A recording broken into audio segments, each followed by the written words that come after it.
Assalamualaikum warahmatullahi wabarakatuh. Bismillahirrahmanirrahim. Alhamdulillah. Alhamdulillahilladzi hadana li hadza wa ma kunna linahtadiya laula an hadana Allah.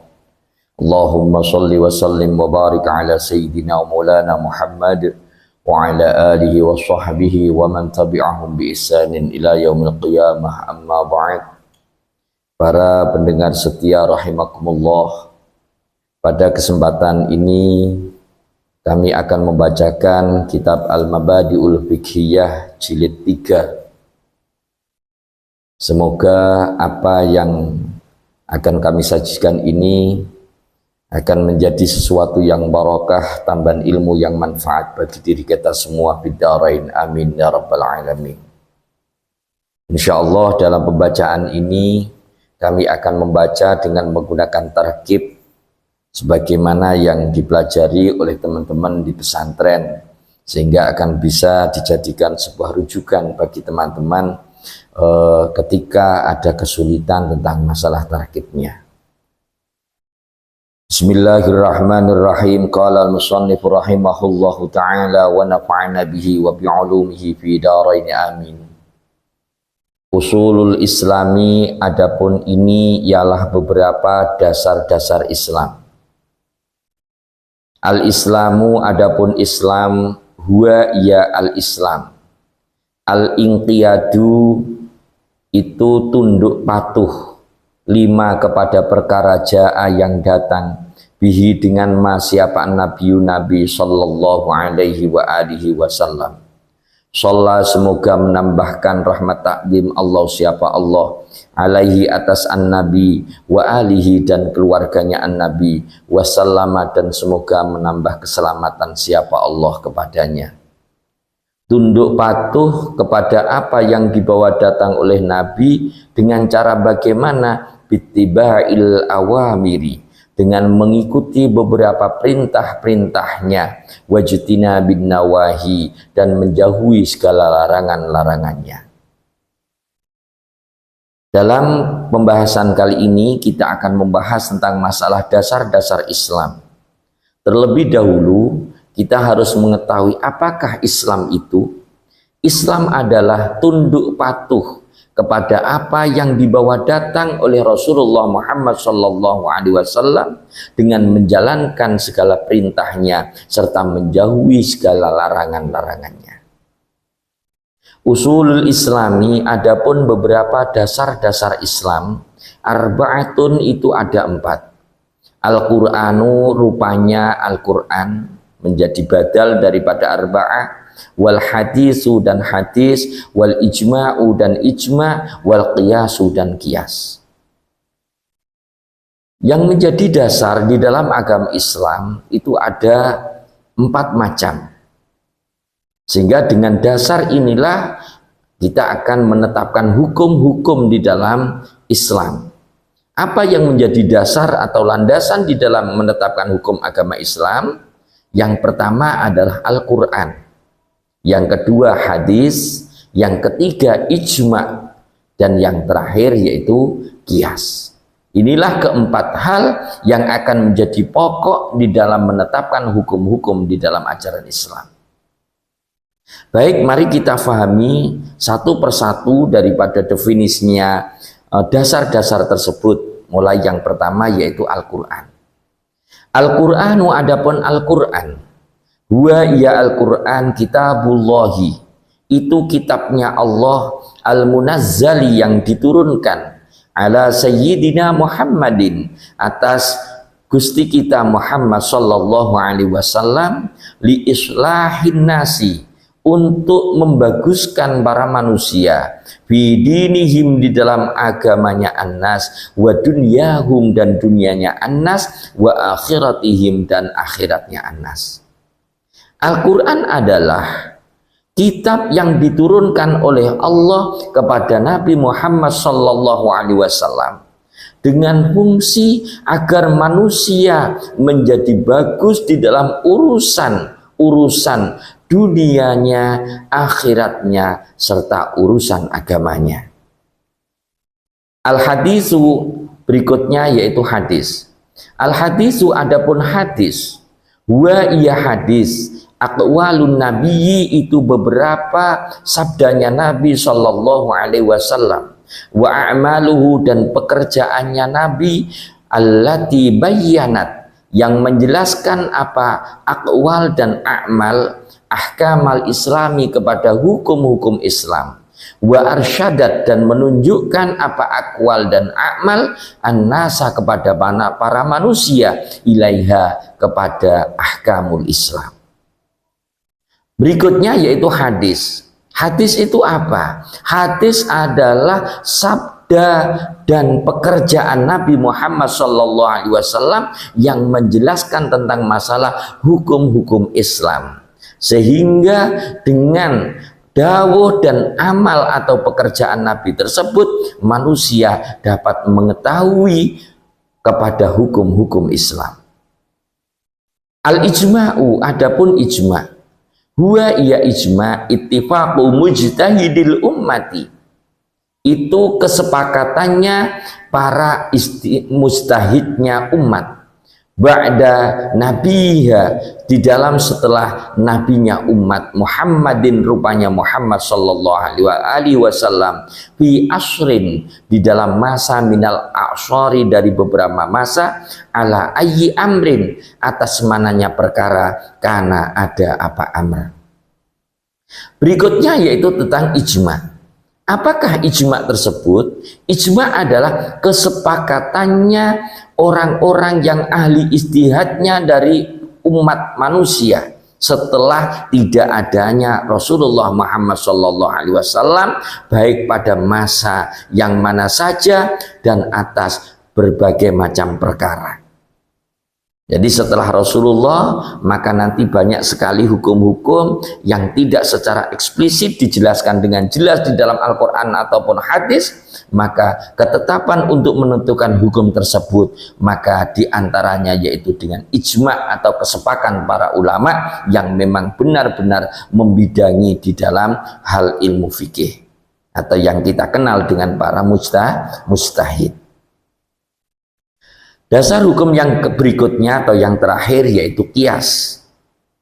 Apakah qiyas? Al-qiyasu adapun qiyas, huwa iya al-qiyas itu tatbiqu amrin, itu mencocokkan perkara, lam yujad yang tidak ada, lahu bagi amr apa dalilun apa dalil, ala nadhirihi atas seumpamanya amr. Lishtirakihima karena ada kesamaannya amar dan nadir fi illatil hukmi di dalam ilatnya hukum. Yang terakhir yang menjadi dasar daripada hukum agama Islam adalah qiyas. Apakah qiyas itu? Qiyas adalah menyamakan sesuatu perkara dengan perkara yang lain ketika perkara tersebut masih belum mempunyai ketetapan hukum.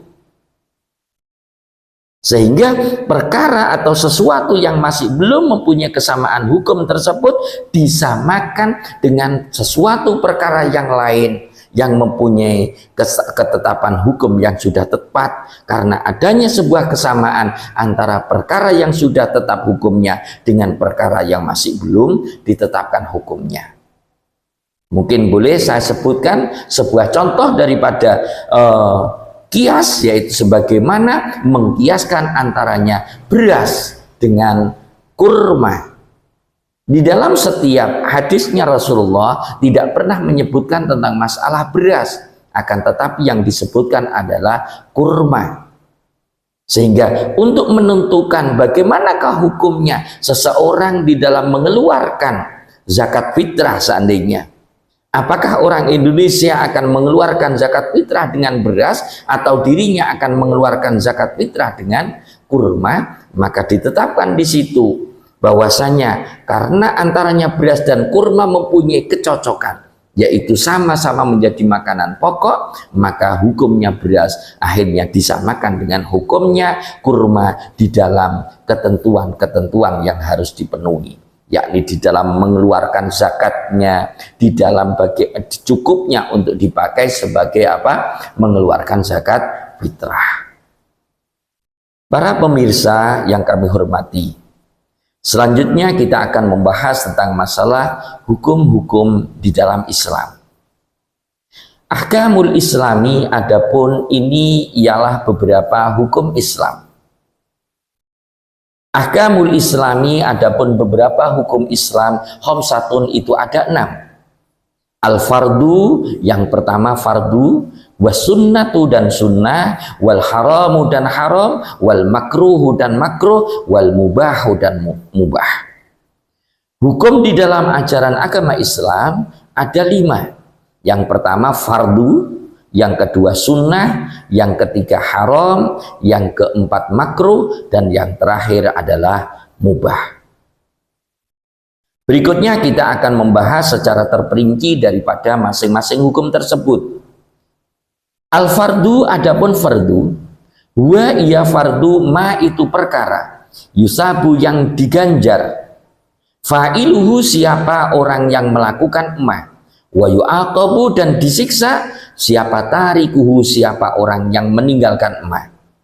Wa huwa hali adapun al-fardu wal wajibu dan wajib itu bimaknan itu tetap dengan arti wahidin yang satu, illa fi babil haji, kecuali di dalam bab haji. Hukum Islam yang pertama yaitu fardu. Apa itu fardu?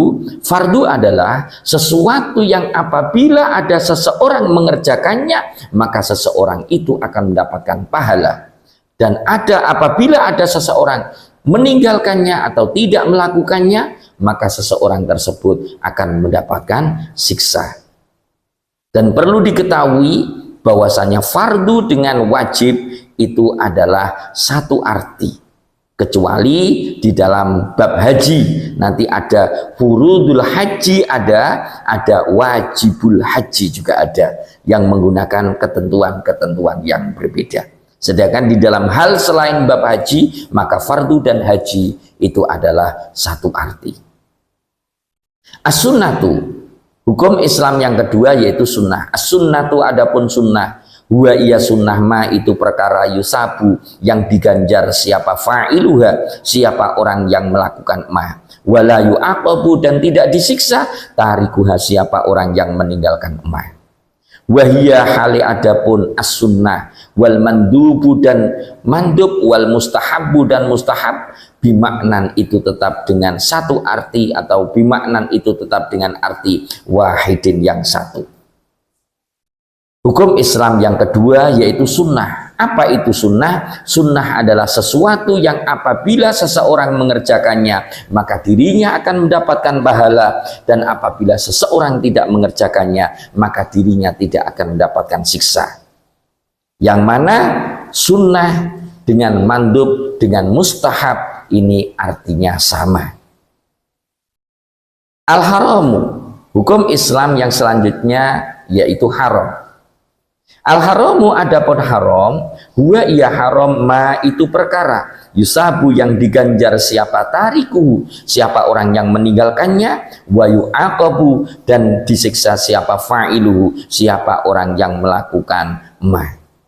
Haram adalah sesuatu yang apabila seseorang tidak melakukannya maka dirinya akan mendapatkan pahala, dan apabila ada orang melakukannya maka dirinya akan mendapatkan siksa.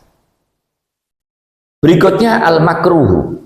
Al-makruhu adapun makruh, huwa iya makruh ma itu perkara yusabu yang diganjar siapa tarikuhu, siapa orang yang meninggalkan ma, wala yu'aqabu dan tidak akan disiksa fa'iluhu, siapa orang yang melakukan ma.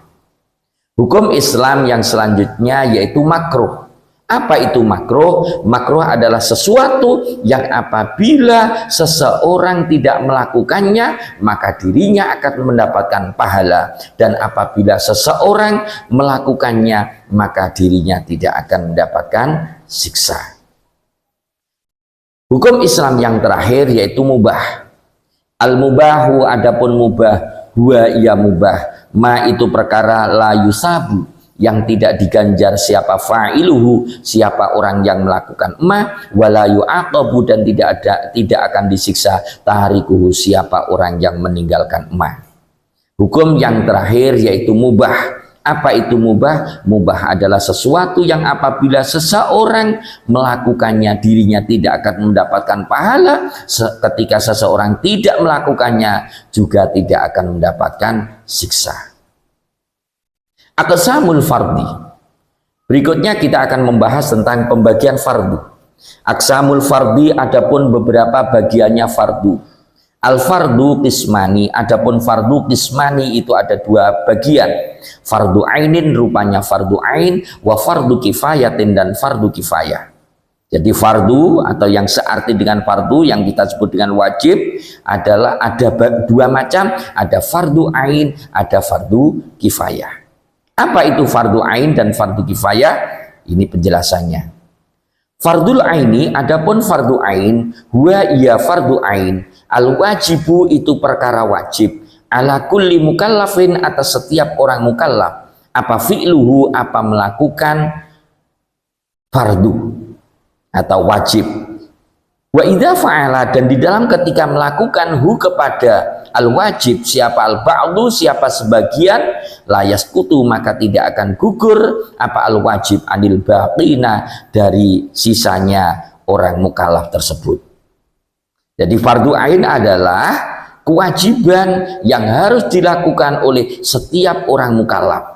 Sehingga ketika ada satu orang sudah melakukan atau sebagian dari orang mukallaf sudah melakukan pun, maka setiap orang pun masih dirinya diwajibkan untuk melakukan hal tersebut. Fardul kifayati, adapun fardu kifayah, huwa iya fardul kifayah al wajibu itu perkara yang wajib apa fi'luhu apa melakukan al wajib ala jami'il mukallafina atas setiap orang-orang mukallaf. Walakin idza fa'alahu akan tetapi di dalam ketika melakukan hu kepada al wajib siapa ba'duhum sebagiannya al mukallafin saqata maka gugur apa al wajib anil baqina dari keseluruhan orang mukallaf kasolatil janazati seperti salat jenazah. Kemudian fardu kifayah. Apa itu fardu kifayah? Fardu kifayah adalah sesuatu yang harus dilakukan oleh orang-orang mukallaf. Akan tetapi ketika ada sebagian daripada orang mukallaf telah melakukan hal tersebut, maka gugurlah kewajiban bagi orang mukallaf yang lainnya. Contohnya seperti sholat jenazah. Al-mukallafu, adapun orang mukallaf. Siapakah yang dimaksud dengan orang mukallaf? Huwa, ia adapun al-mukallaf, al-balighu, itu orang yang baligh, al-aqilu yang berakal. Jadi orang mukallaf adalah setiap orang yang sudah baligh dan dirinya mempunyai akal yang sempurna. Para pemirsa, sampai di sini terlebih dahulu pembahasan kita yang pertama. Semoga bisa kita lanjutkan dalam pembahasan yang selanjutnya. Afu minkum, wassalamualaikum warahmatullahi wabarakatuh.